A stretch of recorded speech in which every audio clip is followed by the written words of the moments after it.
Hello, welcome to another dynamic do-it-yourself video, and today we're going to make slime with foam balls. First we'll need some glue, saline solution,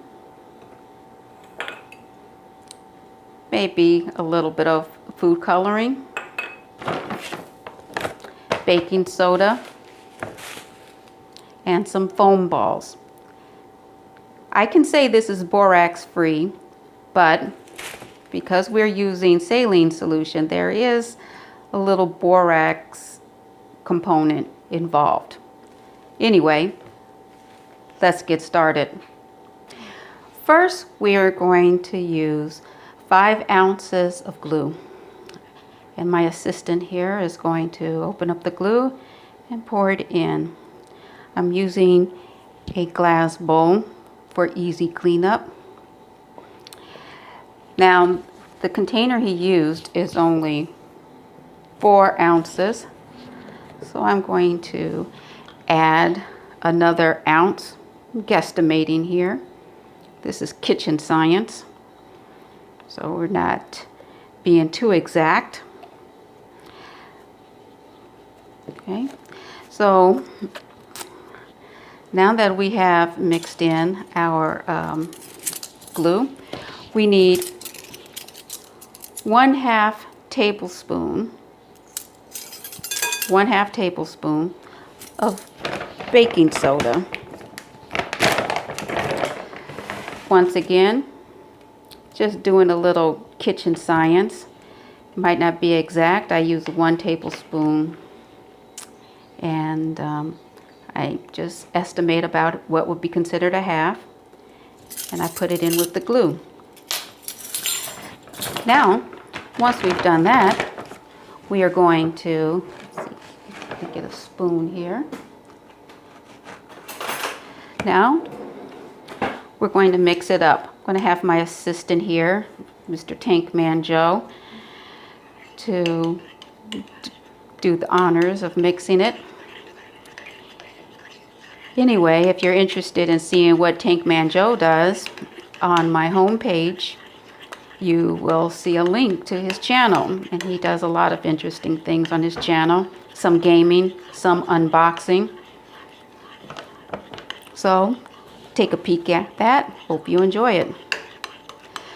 So now that he's mixed it up, let me take a look at that. Scrape the sides. Make sure it's well done. Here you go, Tank.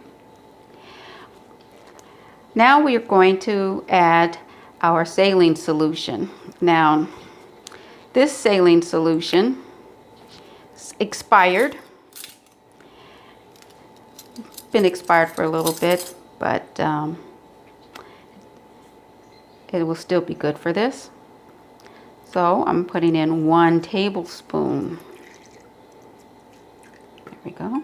Of saline solution. Now Tankman is going to do a little bit more stirring. So he stirs that up.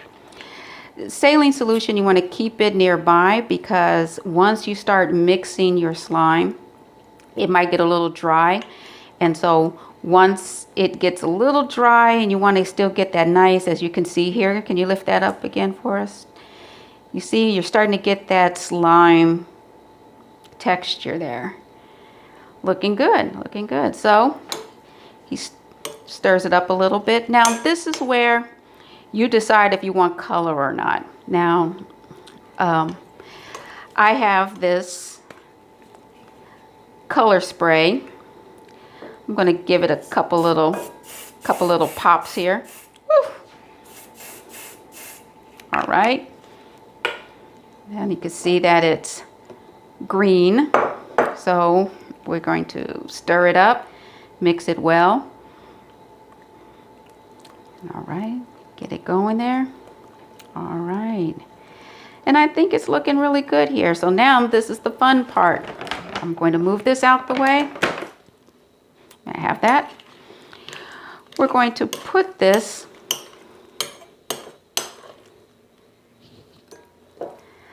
slimy mess we're going to put it on our countertop here, and we'll add the Floam. Okay, now we have spilled out our slime. It's a very good texture here. Now we're going to add some craft foam beads. Okay, go ahead and sprinkle in a little bit there. Okay, that's a little bit. That's enough there. Okay, work it in. So Tank Man is working in the foam beads. This is a fun activity to do with your kids. Right here. Very tactile. Gives them something fun to do. I know last year everyone was really into the slime business, and there were lots of concerns from adults, parents, in regards to using borax. But in this one, let's add a little bit more there, Tank. Add a little bit more. Okay, there we go. So saline solution is a good option if you're worried about your child actually playing with or making slime using full strength borax. Borax is a little strong on the hands, especially young hands, but this saline solution is pretty safe. It's something that you can feel comfortable with your child using. So anyway, that's about it. And Tank here will add a little bit more if he wants, or he might just leave it as it is. If you want to keep your slime you want to keep your slime around a lot longer, put it in a glass jar, and that is it. So if you have any questions, comments, please leave them down below. If you like what you saw, please give it a thumbs up and hit that subscribe button, because we do a lot of interesting things here with Dynamic Do-It-Yourself Diva. Until next time.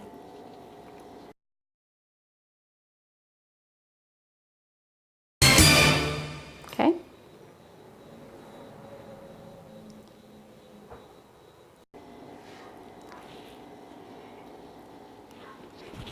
It's a wiki.